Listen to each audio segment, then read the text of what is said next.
Are you sure you should be poking it like that? Who is the doctor here? Film Fist. Season 2, Episode 7, back at it again. What did you think of this episode? I cannot watch another one of these episodes where nothing really happens. Have the writers gone on strike? I am actually losing my mind listening to some of these people. It's killing me. Why? What do you think about this irrelevant piece of... Oh, you know, Kenny, I think we should really cut into this monster and find out some answers. No, I refuse. I don't want to do it anymore. Walks out, tells his love, I don't care, Kenny. And then comes back in later. Fuck off, Kenny. Just let us find some answers. Oh my God. How many times did each individual character say, wow, this place is just really trying to mess with you, over and over again, and instead of actually devoting screen time to things we don't know, it's just stuff we know over and over again. It's not good writing. The building of secondary characters shouldn't take away from the main plot of the actual storyline. What are your thoughts on that? I love that run. I completely agree, honestly. It is just them Eddie. telling each other, like, oh, well, I saw this thing in the tunnels. That happened in episode 10 of the first series when Tabby first saw the symbol in the tunnels. And it has Episode taken 7. seven Episode episodes for her to communicate to the person who needed to know. Why did we have to wait so long? Do you know what it really emphasised? Your point to me was when they're on the bus and Jim is talking to Randall and he's saying to him, oh, well, you helped me just the other day. And that was when the house collapsed. It's only been a few days in the show, and yet it's been hours of content. Well, I can tell because we're all going on walks with each other, telling each other irrelevant stories, and it's just like, can we please? What's happened to Jade? He turned into this maverick, oh, I'm going to figure out everything, I'm a genius, to just, I'm going to mess about with some alcohol. It's, what's going on? It's like they don't have enough content for the series. I completely agree. They've really slowed down the characters. They've made Jim suspicious and paranoid of everything, rather than going there trying to figure things out, working with Jade. They're just not talking anymore. Victor has turned into like a joke version of Victor, where he just refuses to talk to anyone and has really pointless conversations which are not good for screen, like where he's a child. Yeah, the one where he's talking to Ethan like they're both children over and over, and they didn't get anywhere, and all the trees are moving. We said that episodes ago. And we can tell the seasons are changing. Yeah, we're not blind. I think the real issue with what's happening in the show at the moment is the fact that they're telling us stuff we already know have already been shown, and it's just not good writing. It's not good. It treats us like we're essentially infants and we just need to be spoon-fed every little thing, but nothing actually advances. I completely agree. And you had Jade, who was basically recapping season 1 to Tabby. We didn't need to see that. He could have just cut to the bit where he was talking about Christopher, and we would have assumed that he had basically done everything else and conversed with her about everything else beforehand. We could have just assumed it, and assumed that they had a good catch-up. We didn't need to see the whole catch-up. But it's the same with Boyd and Christy when they're talking to each other and just go. There was a back and forward of about 15 to 20 seconds of them both just going, okay. It's okay. Okay. It's okay. My God. What is Mary bringing to this? I don't understand it. She's yet another interruption to what is the most important part of this episode, which was like the dissection of the monster. And she's there going, right, I'm sorry, I need to have a withdrawal problem right now. And I'm like, no, Just cut open the monster. She's going to have to withdraw now. whether it happens or not. Just cut open the monster. And then she has a pointless vision, which did not add anything to it. Because I knew it wasn't... I think it was supposed to be a horror thing where she was like, oh my God, Smiley's alive. But one, I immediately was like, oh, this is like Train Spot and she's just hallucinating. Yeah. And two, I was like, this isn't real. Straight away, I could just tell. But why would Boyd shoot the... Yeah, exactly. Why would Boyd shoot the monster? It doesn't make any sense. Yeah, he knows the bullets don't affect them. Why would he shoot? Clearly a dream. Straight away. And then you hear the music box like, oh, it's a big... It's like, it's not a revelation. Boyd wouldn't shoot the monster. Yeah, and you're right about the music box. The music box is the only interesting thing about that entire vision. But like so many of the visions we've had before, they're just not explained. They're not explained. They don't tie together. Currently, anyway. I mean, they're probably going to tie it all together at the very end. Down the road. But we have waited. But it's so long. It's been almost 5 worthless episodes. You could take nearly all of these episodes out and... or at least just cut them down. You could have half an hour of just actual things that happen. Yeah, they're building out characters upon character, and they're building up all these side characters, and they're having them all talk to each other, and we get to see them talking and catching up with each other. It's just bizarre. It's just constant. Them telling each other things that we, the audience, saw before. It really reminds me of when Kenny's dad dies, and that it's supposed to be this big, impactful shock, and it just isn't, because we already know it. And they've just followed this thing of, we're just going to keep repeating what we've told you through conversations. Tell us something new. The closest we got to something new was Elgin at the very end. We get Jade, who finally finds out about the tunnels. Yeah. That's probably one of the most impactful things. Actually, I think it's probably the most impactful thing if they use it right going forward. But knowing this writing, I actually don't know if they're going to use it at all. Might just forget it ever they might happened. just forget about it. Jade might just be like, oh yeah, there were tunnels at the end of the, like, you know, episode 10, and go, oh, tunnels. Yeah, exactly. And do you think Jim's going to build another no, radio hold on. tower He as well? came out. Tabby was next to a tunnel, Oh yeah. and he saw the tunnel. Yeah, he did, didn't he? Did he not ask any questions? Didn't ask about the cave. He didn't even show her the book with the symbol. She had to walk by the desk and go, oh, look, Yeah, a symbol. yeah.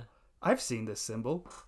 Surely if you're talking about the symbol, you'd show her the symbol. She'd That's at the least be first like, thing. What symbol?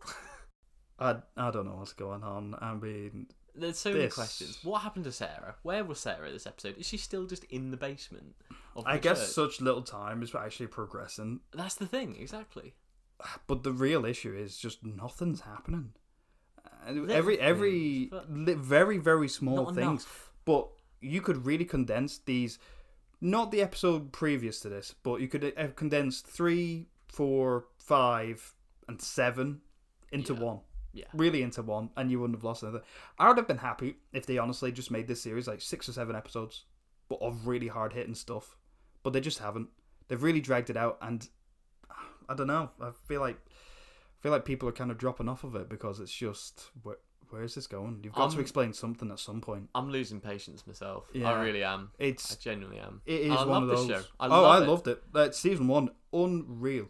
But now it's kind of coming through, and now that the writing's kind of down, you're kind of noticing a few more things, such as the acting not being especially 10 out of 10 in some scenes, and you're kind of like, whereas season 1 you can kind of forgive it because the writing was so Action good. as well. There was so much action going on all the time. So I miss But now, I don't know. I do think they're good actors. I just think little to work with. That It's got it's so many emotional scenes. And But- they're all really difficult to like pull off, these really tough emotional scenes. because there's very little And there's no to them. payout, There's yeah. because there's nothing to them. There's no. Oh my god! I didn't know that. I mean, how many times have Fatima already said she's pregnant? Yeah, exactly. It's We know. constant. We know. We don't need to hear. We don't need to see each individual's character's reaction to Fatima's pregnancy. I think that is the issue, is they're basically showing us multiple people's reaction to one piece of information. If the first time she said it was, oh, by the way, I also can't have children, that would be a big shock at the time. But then she has to go off and tell Donna. And then she has to go off and tell someone else next, I'm sure. And how many times is it going to... She hasn't told Ellis yet, so we're going to have to see that as well, no doubt. I mean, it's the same with Elgin, Julie, Well, Tabby. That was pointless, honestly. Yeah. Oh, we've got to stop meeting like this. Jesus Christ.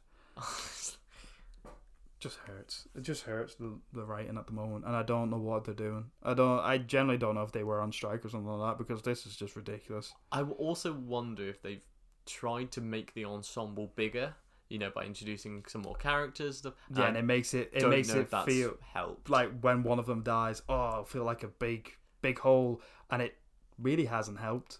They might have been better off with the smaller cast. Again, just focusing on the main characters. Even though they do just focus on the main characters, you barely see any of the background characters. Exactly. The fact they can go entire episodes without ever seeing one character shows that the ensemble's pretty massive. Like Sarah's just not in this Might at be all. too big. Might Yeah. be too big. Especially if they've got so many plot points going on now. It's like, I don't know about that. Yeah, some of them are just not progressing the plot at all, and you just sort of think, so? Why? Why are you So, here? Yeah. Anyway, let's get on to what did Elgin see at the very end. Whoa, that was creepy, wasn't it? It really Yeah. gave me like the Stanley Kubrick's The Shining vibes. Don't know if you got that. Yeah, you could see it coming though when the minute he gets up to his like and you hear the music, you just go, yeah, you're gonna get drowned. Like was you're you're going to get drowned. Yeah, 100%. It was so creepy. He's definitely got a thing about water, hasn't he? Because he was looking at the lake behind Colony House and he was being a bit weird about that. There's definitely a drowning theme going on with him. Or just very water. I mean, even when him and Julie are talking, it's next to the swimming pool. They throw in something into the swimming pool, don't they? Point. A body of water. Whether it's be the lake, the swimming pool, and now he's in the bath. Yeah, it's true. It's maybe a really big coincidence, or actually quite a good point. It's weird that Julie and him would then go have their conversation or their walk beside the swimming pool. It's pretty massive, yeah. It's a pretty massive coincidence, isn't it? And they make a big point of it because they like drop something in the pool. They show you the pool before it zooms up at them. Make a big point of it. I think you might be on something there. So what do you think the monster at the end trying to drown Elgin was? It kind of looked like this sort of ghostly woman with her like hollowed out face, and she was wearing some sort of kimono thing. Do you think there's going to be water monsters? Do you think that's what she is? The kind of the first introduction of... I think it possibly could be one of the level 2 monsters. Oh, definitely. Maybe it's one a step up. Because we've never seen that one before. And it's the screaming in the background. I know, she's like laughing and screaming, and that's dead creepy. It is so Stanley Kubrick's The Shining-esque. It's just creepy and ghostly and... Whoa. I wonder what would be the benefit of drowning Elgin, though. Well, I can think of a few. Like his bad pickup lines. Not to listen to that anymore. That's why she's gone after him, his bad pickup line. She's like, enough. I've had enough. That's why she's laughing. Do you think the woman at the end, do you think she would drown the children? Like she was trying to drown Elgin? Oh, what? Because people in the comments have been saying that the children that Tabby's seeing look drowned. Yeah, it is a weird coincidence that at the very end that Elgin starts to get drowned. She does kind of look like a mother, though, doesn't she? She's kind of mother-esque the way she's sort of leaning over the bath. She does. Like, I wonder what the kimono plays into that, though. That maybe wore it out to the lake, drowned the 4 children, and they're now haunting the place. Oh, I can honestly see that being actually what happened. There's definitely this vibe going on about mothers and children, especially this season, because you have Tabby sort of reconnecting with the children, and then you have Fatima getting pregnant as well. Yeah, it's actually very on point. I just wonder how the game then ties into that. Maybe she... I think what will confirm it is then she turns up to Elgin and plays the game with him or something, you know? Yeah, exactly. She probably is. She went after Elgin and not Ethan. Yeah, she probably will go after Ethan eventually, but Ethan can't see her yet. Only certain people seem to have access to the level 2 monsters, which are like the music box is basically the signal of this next level monster. Do you think? Ever since Boyd saw the music box in the dungeon with Martin, people who see the music box have seen these extra monsters, these crazy monsters. Like he opened the door when he came back. He did, indeed. I wonder if it's because the original monsters living in the tunnels are kind of old news. You kind of know what they do.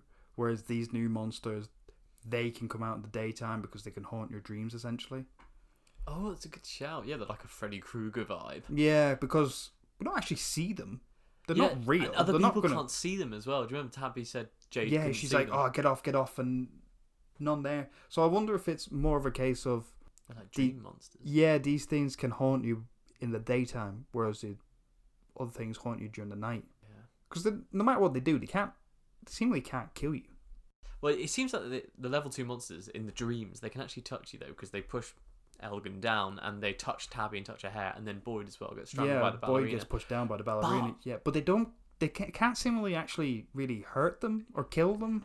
They always seem to like disappear. But are they trying to help? Because some people have been saying in our comments below that the ballerina was showing Boyd how to kill the monster by strangling him, or is that just a total coincidence? I don't know. She put her hand over his mouth, not his neck. So I don't know if that's... The children, Akabui or whatever, they weren't like trying to kill Tabby. They were just sort of obsessed with her like a mother figure. Yeah, which is kind of weird if your mother then drowned you. Yeah, they're looking for their mother, and their mother is out here drowning Elgin. Tell us what you think in the comments. Now on to some comments. This comment's from Campbell. How these people haven't run any over yet or used a talisman to lock one in a room until sunrise is beyond me. Agreed. What are the people in the town doing? What are they doing? First thing we do. First thing is you lower one in, or you lower one onto the bus like Randall or something like that. You know, you lower one in. Hell yeah. What else have they got to do? They've got all day to build traps and stuff like that, and they're just like, nah, not doing that. Rather go for a walk. It's like Pride and Prejudice. What are they doing? They do set up traps for animals, don't they? Do you remember? Because that's what Kelly gets through her head, is one of the traps. So the monsters seem to be clever enough to avoid traps, but surely you just get cleverer and cleverer and get a really sophisticated trap. Build a big hole and cover it with leaves. Massive hole. Yeah, so when they come back to Colony House, whoop, straight through. Until you dig too deep and you go straight into their home again. Oh yeah, good point, yeah. This comment is from, and apologies for this, Delcinia Dames Tucker. She says, theory, what if the boy in white was Martin, the man who was chained in the tower, as a child? It might explain why we don't see him anymore as he died. What do you think? Same could be said for Sarah. I don't know. I think there might just be too many characters at the moment for them to actually write them into each episode. Maybe because there's too many chefs in the kitchen. It's just, you cannot fit all of the people that they've actually now built up into the show. The show might be suffering because of it, because we do want to find out what happens with the boy in white. Do we really care if Elgin and Julie go on a walk? Not really. No, not really. But in terms of this, John has replied to this as well and says, not a bad theory at all, because Martin knew about Abby, and it would explain how Martin knew about Abby, as if he was the boy in white. So how would the boy in white know Abby? Is it because she died? Because he knows everything, doesn't he? He's sort of watching the town, the boy in white. I suppose, but then how is the boy in white outside of the body? Because I'm assuming that the boy in white walking around the town while Martin is still locked up in the dungeon. Another good point that someone points out is Tony Dye says, but Martin had a military tattoo on him. When did the boy in white sign up for the military? He's putting the child and child soldier. If you enjoyed this video, please smash the like button, subscribe. Please be sure to click on the next link here so you see the preview for episode 8.